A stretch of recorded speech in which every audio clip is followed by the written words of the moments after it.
এবার পূর্ব বর্ধমান অভিযোগের পর পাল্টা অভিযোগ করলেন বিজেপি নেতা সুমিত দত্ত। বিগত কয়েকদিন আগে ছোট নিনপুর এলাকার বাসিন্দা কুমকুম দাস একটি অভিযোগ তুলে ধরেছিলেন, তার একটি দোকানঘর সুমিত দত্ত দলবল নিয়েছে। একজন বিজেপি নেতা, জনৈক বিজেপি নেতা সুমিত দত্ত তার দলবল নিয়ে আমার ওই দোকানঘরটা দখল করে এবং একটি বিজেপি পার্টি অফিস বানিয়ে দেয়। আমি ওইখানে কোনোভাবে প্রতিবাদ করতে যাই, সে তখন আমাকে প্রাণের হুমকি দেয়। দখল করেছে। পাল্টা অভিযোগ বিজেপি নেতা সুমিত দত্ত জানান, কুমকুম দাস যে সমস্ত অভিযোগ করেছেন তার সমস্ত মিথ্যে। এই সমস্ত মিথ্যে অভিযোগ বলে গতকাল রাত্রে ময়না পাল বর্ধমান থানায় লিখিত আকারে একটা অভিযোগ জানায় এবং এই দোকানঘরের সমস্ত কাগজপত্র এবং মালিকানা ময়না পাল, এমনটাই অভিযোগ করেন বিজেপি নেতা সুমিত দত্ত। বিজেপি নেতা সুমিত দত্ত কি জানালেন তা আমরা শুনে নেব। সুমিতদা বেশ কয়েকদিন আগে একটা আপনার নামে অভিযোগ করেন মুনমুন দাস, জেলা অফিসে বিজেপির কার্যালয় এবং রাজ্য নেতৃত্ব অভিযোগ করেন যে আপনি কি জবরদখল করে একটি দোকান তার দখল করেছেন এবং আপনাকে শোকজও করা হয়েছে দল থেকে, জানানো হয়েছে। কী বলবেন এই নিয়ে? সর্বপ্রথমে বলি, এটা সর্বৈব মিথ্যে কথা। এই দোকানটার মালিক হচ্ছে স্বপন কুমার পাল। স্বপন কুমার পাল 2018 সালে এই নিতাই দাস এবং মুনমুন দাসের কাছ থেকে দোকানঘরটির জায়গা কেনে। জায়গাটির পরিমাপ ছিল 5.5 ফুট বাই 7 ফুট। তৎকালীন 40 লক্ষ টাকা বাজার দর হিসাবে, কাটা হিসাবে জায়গার দাম হয় 1,95,000 টাকা। কিন্তু নিতাই দাস এবং মুনমুন দাস ওদের কাছে 2,64,000 টাকা নেয়, ইনক্লুডিং রেজিস্ট্রি খরচা বাবদ। এবং তার পরিপ্রেক্ষিতে উনি দোকানঘর ভাড়া হিসাবে 500 টাকা করে কথা হয়, কিন্তু 350 টাকা করে ভাড়ায় দিতে থাকে। তার প্রমাণ কাগজপত্র সব এই প্রমাণ সব আছে। এবং তার পরিপ্রেক্ষিতে যে দোকানঘরটি নিয়েছিলেন, দোকানে কনস্ট্রাকশন করে দোকান করেছেন, electric bill, current electric bill, trade licence, এই দেখুন প্রতিটা ট্রেড লাইসেন্স, এবং বিভিন্ন ক্ষেত্রে এই মুনমুন দাস এবং নিতাই দাস তৃণমূলের ছত্রছায়ায় থেকে তৎকালীন স্বপন দেবনাথের আত্মীয় বলে পরিচয় দিয়ে এরকম পিডব্লিউডির জায়গায় সব বিক্রি করেছে, কিন্তু কাউকে কোনো কাগজপত্র কিচ্ছু করে না। আমার পাশের দোকানকেও 2 লক্ষ টাকা নিয়েছে এবং এই রাস্তা বরাবর যত কটা আছে সবার কাছে কিন্তু পয়সা নিয়েছে, কাউকে কোনো কাগজ দেয়নি। সেই জন্য সবাই ভাড়া বন্ধ করে দিয়েছে। এখন এই স্বপন কুমার পাল 2025 সালে মার্চ মাসে উনি মারা যান।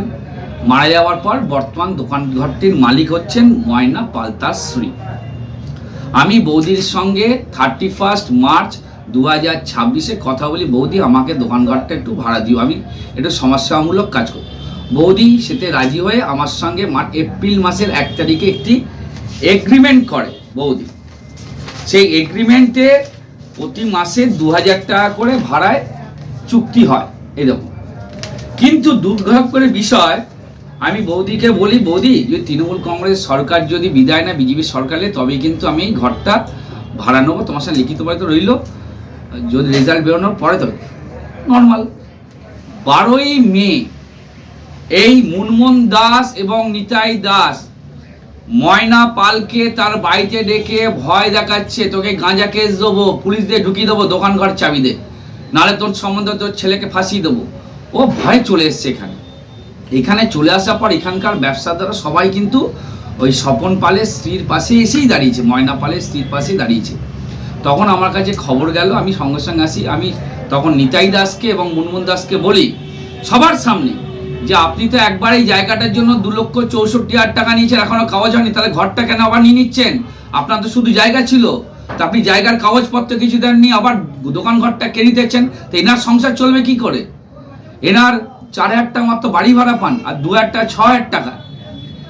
তারপরেই আপনার মুনমুন দাস এবং নিতাই দাস এরা ষড়যন্ত্র করে মিথ্যে করে আমার নামে জেলা বিজেপি অফিসে যায় এবং রাজ্য বিজেপি অফিসে গিয়ে কমপ্লেন দেয়। দেখুন, কমপ্লেন দিলে রাজ্য বিজেপি এবং জেলা নেতৃত্ব সঙ্গে সঙ্গে তো সরজমিনে এসে পর্যবেক্ষণ করা সম্ভব নয়।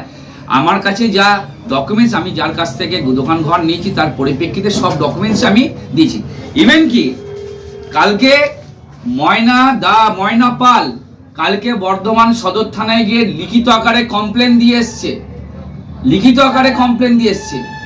আমরা এবং এখানকার সকল ব্যবসাদাররা মিলে বর্ধমান পৌরসভার চেয়ারম্যানকে চিঠি করছি যে পৌরসভার সার্ভেয়ার নিয়ে সেখানে দেখতে হবে কাদের জায়গা। নিতাই দাস আর মুনমুন দাসের কোনো জায়গা নয়। আপনাকে জানতে হবে ইতিহাস। বর্তমানে নিতাই দাস আর মুনমুন দাস কানাইলাল দাসের বাড়িতে থাকে। কোন উত্তরাধিকারী সূত্রে উনি জায়গাটা পেলেন? আপনার তৎকালীন ওনার কানাইলাল দাস আর বাপন দাস দুজনের বন্ধু ছিল। এদের কাছে বিভিন্নভাবে কানাইলাল দাসের একটি গম ভাঙার মেশিন ছিল এবং গম ভাঙা হতো, কয়লার ব্যবসা ছিল। সেই জায়গাটা দখল করে রেখেছিল, কিন্তু আইনি প্রক্রিয়ার মাধ্যমে তাপস চক্রবর্তী মহাশয় তার জায়গাটা ফিরে পেয়েছেন। সেটা তৃণমূলে আমরা দখল করেছে। মানুষের পাশে থাকাটা কি অপরাধ? সুমিত, সর্বশেষে এটা কি চক্রান্ত চালানো হচ্ছে আমার বিরুদ্ধে? এটা চক্রান্ত হয়েছে। যারা চক্রান্ত করেছেন তাদের ব্যক্তিগত ব্যাপার। আমি আমার জায়গায় সৎ এবং নিষ্ঠাবান হিসাবে আমি কাজ করে গেছি, মানুষের পাশে থেকেছি। আমার কাছে উপযুক্ত কাগজ আছে, সেই কাগজ আমি অলরেডি সব জায়গায় প্রডিউস করেছি। আপনাকে দল যে একটা শোকজ করেছেন, চিঠি দিতে বলেছেন, তার সদুত্তর কি আপনি দিতে চলেছেন? আমি 26 তারিখে দিয়েছি তো। 26শে জুন রাজ্য বিজেপি অফিসে আমি শোকজের উত্তর দিয়ে দিয়েছি।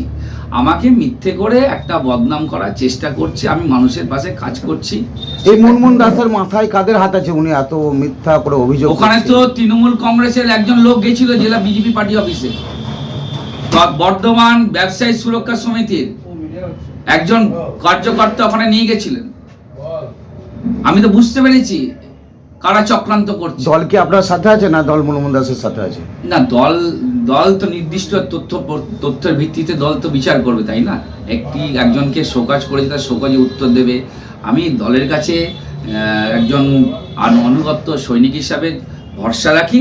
দল সব কিছু জিনিস সরজমিনে পদক্ষেপ নিয়ে এবং দেখে উপযুক্ত প্রমাণ দেখে দল নিশ্চয়ই আমার ব্যাপার ভাবনা চিন্তা করবে। কি চাইছেন এখন আপনি? আমি চাই সঠিক বিচারক, উপযুক্ত দোষীরা শাস্তি পাক। যারা এই ষড়যন্ত্র রচিত করেছে তাদের উপযুক্ত শাস্তি চাই। যদি আমার বিরুদ্ধে যদি এক অংশ যদি কোনো অভিযোগ থাকে, দল আমাকে যা শাস্তি দেবে আমি মাথা পেতে নেবো। একজন। আপনার নাম পরিচয়? আমার নাম সুমিত দত্ত। শেখ রতনের রিপোর্ট, পিবি নিউজ।